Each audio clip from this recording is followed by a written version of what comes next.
हर साल की तरह इस साल भी शब बरात अकीदत एहतराम के साथ मनाई जा रही है। जिस तरीके से हमने देखा कि कब्रिस्तान पर शहरियों का एक रश देखा जा रहा है जो कि अपने प्यारों के लिए दुआए मग़फ़िरत भी कर रहे हैं। वहाँ पर जाकर साथ ही साथ वहाँ पर फूल पत्तियाँ भी कब्र को जो है साफ़ करके उसके ऊपर रखी जा रही हैं। इसी तरीके से अब मैं मौजूद हूँ इस वक्त मार्केट में, जहाँ पर फूल की ख़रीदो फ़रोख्त का सिलसिला इस वक्त शुरू है। रेट की बात करूँ, मेरा ख्याल है कि वहाँ पर कब्रिस्तान में अगर जो हमने रेट देखे वहाँ पर जो है वो लोगों का रश भी कुछ ज़्यादा नज़र नहीं आया, जबकि होलसेल मार्केट में इस वक्त मैं मौजूद हूँ। यहाँ पर मेरे साथ कुछ शहरी भी हैं, इनसे जानते हैं। सर, ये बताइएगा कि क्या रेट हैं और आपके ख़रीदो फ़रोख्त के लिए आए हैं फूल के लिए? अस्सलाम वालेकुम। जी बिल्कुल, हम लोग फूल के लिए आए हैं। यहाँ पे बहुत मुनासिब रेट है। ये पंजाब से आए हुए कसूर से 100 रुपये किलो बेच रहे हैं। आप कब्रिस्तान के बाहर जाएं, 100 रुपये के वो ज़रा से आपको एक पाव भी नहीं होंगे वो। जी, आपने बात सुनी शहरी की कि यहाँ पर जो है वो 200 रुपये के इनको तकरीबन 2 किलो जो है वो इन्होंने फूल भी ख़रीद लिए। और इसी तरीके से शहर भर में जो फूलों के ख़रीदो फ़रोख्त का सिलसिला है वो भी जारी है, जबकि शहरी साथ ही साथ फूलों के ख़रीदो फ़रोख्त के साथ साथ कब्रिस्तान भी जा रहे हैं। और उसके साथ साथ अगर मैं बात करूँ, इबादत भी चल रही हैं। और आपका बहुत शुक्रिया। शहरों की तरह शहर लाहौर में भी शब बरात को इंतहाई अकीदत और एहतराम के साथ जो है मनाया जा रहा है। मसाजिद इमाम बारगाह को जो है बरके कुमकुम के साथ जो है वो सजाया गया है और नवाफिल का जो है वो अदा किए जा रहे हैं। इस वक्त मेरे साथ आलिम साहब मौजूद हैं, यकीनन इनसे बात करते हैं कि मगरिब से ही हम 6 नवाफिल अदा किए जाते हैं, जिसमें ये आज बरकत मांगने वाली, रहमत मांगने वाली, मगफिरत मांगने वाली, रिज़्क मांगने वाली रात है। तो हमने आज की इस रात में ये नियत करनी है कि अपने रिश्तेदारों को राज़ी करना है, अपने वालिदैन को राज़ी करना है, अपने बहन भाइयों को राज़ी करना है। उनको राज़ी करेंगे तो इंशाअल्लाह उज़्ज़ वजल दुनिया और आखिरत की बरकतें, और अल्लाह भी हमसे राज़ी हो जाएगा।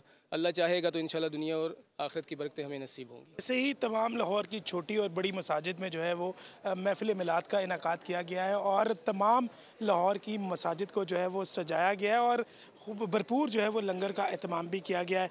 और जो यकीनन जो महफिल मिलाद मुस्तफ़ा का इनेकाद किया जा रहा है उसमें के दिन की मुनासबत से मुल्क भर की तरह वफाकी दारुल हुकूमत इस्लामाबाद में भी जो है शब बारात के लिए खुसूसी इबादत का एहतमाम किया जा रहा है। इस्लामाबाद की मुख्तलिफ़ मसाजिद को जो है सजाया भी गया है और खुसूसी इबादत का सिलसिला जारी है।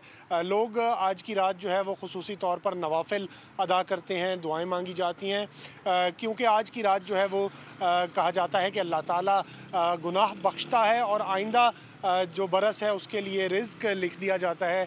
और आज ही की रात जो है वो ज़िंदगी और मौत का फ़ैसला भी किया जाता है। इस्लामाबाद की मुख्तलिफ़ जो मसाजिद हैं उनको आज बरकी कुमकुमों से सजाया गया है और आज रात भर लोग मुख्तलिफ़ मसाजिद में खुसूसी नवाफिल अदा करेंगे, अल्लाह ताला से खुसूसी तौर पर दुआएँ करेंगे, ना सिर्फ अपने लिए, अपने प्यारों के लिए, बल्कि मुल्क व कौम की सलामती के लिए भी खुसूसी तौर पर दुआएँ की जाएंगी। और आज की रात की फ़जीलत जो है उलमाए कराम वो मुख्तलिफ़ महाफ़िल में बयान भी करेंगे।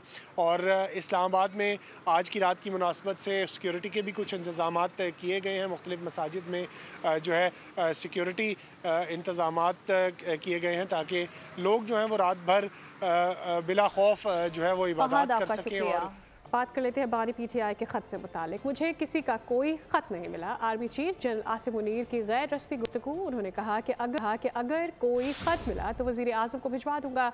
आर्मी चीफ ने कहा कि पाकिस्तान आगे बढ़ रहा है और पाकिस्तान को आगे बढ़ना है। पाकिस्तान में तरक्की हो रही है। वज़ीर आज़म शहबाज शरीफ की तुर्क सरमायाकारों को पाकिस्तान में सरमायाकारी की दावत। कहा, माजी को भूल जाएं, अब मुआहिदों को फौरी तौर पर मुकम्मल किया जाए। तुर्क सरमायाकारों को तमाम सहूलियात फराहम करेंगे। We signed various MOUs and agreements, but the more important point is that we have to now convert them from paper to action. I am fully committed to support all your efforts, whether it's B2B or G2G, to assure my Turkish investors and businessmen that, like in the past, or more than ever before, तुर्क सदर रजब Tayyip Erdogan का मसला कश्मीर पर पाकिस्तान की गैर मुतज़लज़ल हिमायत जारी रखने का अयादा। आज़ाद फ़लस्तीनी रियासत के लिए मिलकर कोशिशें जारी रखने का ऐलान किया।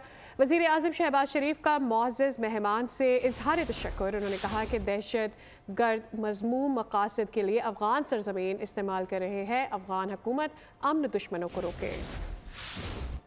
Değerli basın mensupları, Türkiye ve Pakistan arasındaki müstesna ilişkilerin bir diğer göstergesi de en zor zamanlardaki dayanışmamızdır.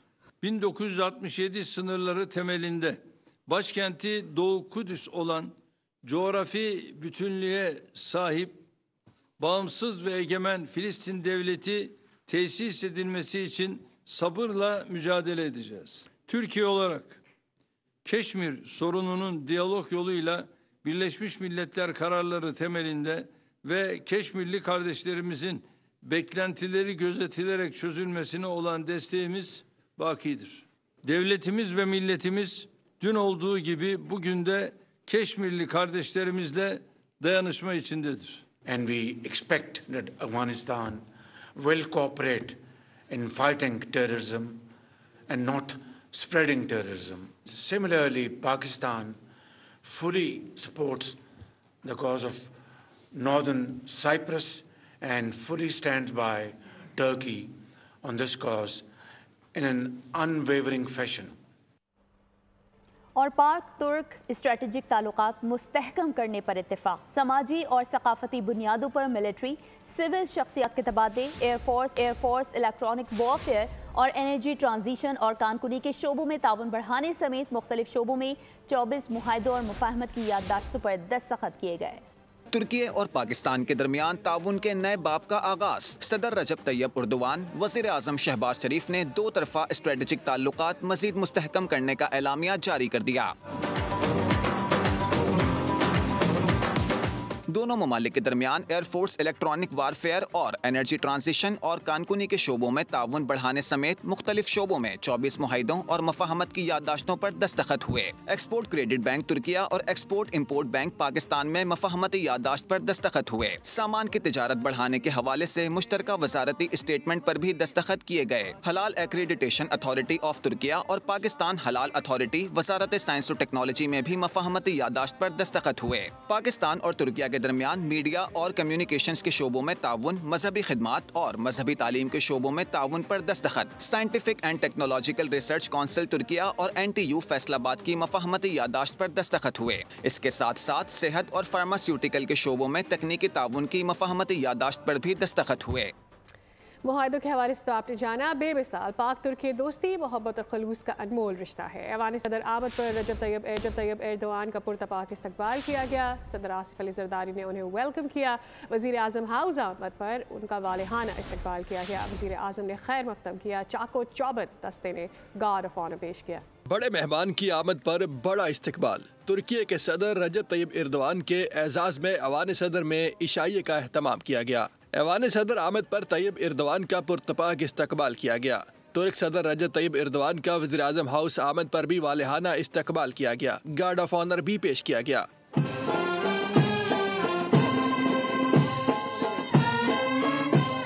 F-16 तैयारों की फॉर्मेशन ने फ्लाई पास्ट पेश करके मुअज़्ज़ज़ मेहमान को सलामी दी।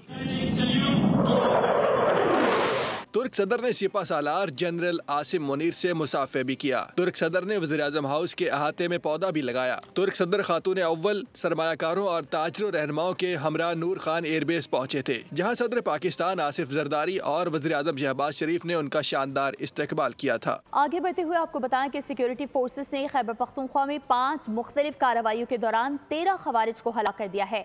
ISPR के मुताबिक सिक्योरिटी फोर्सेस ने कार्रवाइयाँ डेरा इस्माइल खान, लकी मरवज, शुमाली वज़ीरिस्तान और जिला खैबर में की। लीबिया कश्ती हादसे के हवाले से आपको अपडेट करेंगे। मुस्तकबिल के सुहाने ख्वाब के लिए गैर कानूनी तौर पर यूरोप जाने वाले 4 में से 2 नौजवान जिंदगी की बाजी हार गए हैं। 2 को रेस्क्यू किया गया है। चारों कजन्स थे। बोल न्यूज़ के नुमाइंदे आसिफ शहजाद इस वक्त मुतासरीन के अहल खाना के साथ मौजूद है। उनसे तफसीलात जानते हैं। जी शहजाद, आगाह कीजिएगा। इस वक्त मुशावर के इलाके दरमंगी में, जहाँ पर लीबिया कश्ती हादसे में जाँ बाग होने वाले अनीस के घर में मौजूद हूँ। हमारे साथ उनके मामू मौजूद हैं, हम उनसे बात करेंगे। जी सर, क्या कहते हैं अनीस यहाँ पर क्या करता था और क्या कहते हैं आप इस वाक़ये के हवाले से? हालांकि उसका तो उम्र भी नहीं था, बिल्कुल नौजवान था, 19 साल उम्र था। बस उसको भी बस एकदम जो है ना सपने जो है ना बाहर जो है ना देखने लगे कि बाहर जाऊंगा, सही मुस्तकबिल बन जाएगा अपने घर वालों का और अपना मुस्तकबिल सही बन जाएगा। मगर मेरा यही सब पाकिस्तानियों से दरख्वास्त है और ख़ास तौर पर गवर्नमेंट से भी दरख्वास्त है को कुछ ऐसे पॉलिसी बनाए यार मुल्क से। अभी हमारे गवर्नमेंट से ये कि मुतालबा है कम से कम डेड बॉडी हो, जो लोग जिसके भी बेटे हो कोई भी हो उसको जल्द से जल्द जो है ना अपना मुल्क लाए और अपने वालिदैन के हवाले करे। जी बिल्कुल, इस वक्त फैमिली मेम्बर्स का यही मुतालबा है कि जो उनकी डेड बॉडी है अनीस की वो यहाँ पर मुंतकिल करने के लिए इक़दाम उठाए जाएँ, जबकि जो दीगर उनके रिश्तेदार हैं, साथी हैं, उनको भी बखैर वाफ़ियत यहाँ पर लाया जाए ताकि वो अपने घर वालों से मिले, क्योंकि यहाँ पर उनके भाई, उनके वालिदैन जो हैं उस हवाले से परेशानी का शिकार हैं। उनका कहना है कि उनकी डेड बॉडी जो है जल्द से जल्द लाई जाए ताकि हम उसकी यहाँ पर तदफीन कर सकें। सब्सक्राइब करें और बेल दबाएं ताकि कोई खबर रह न जाए।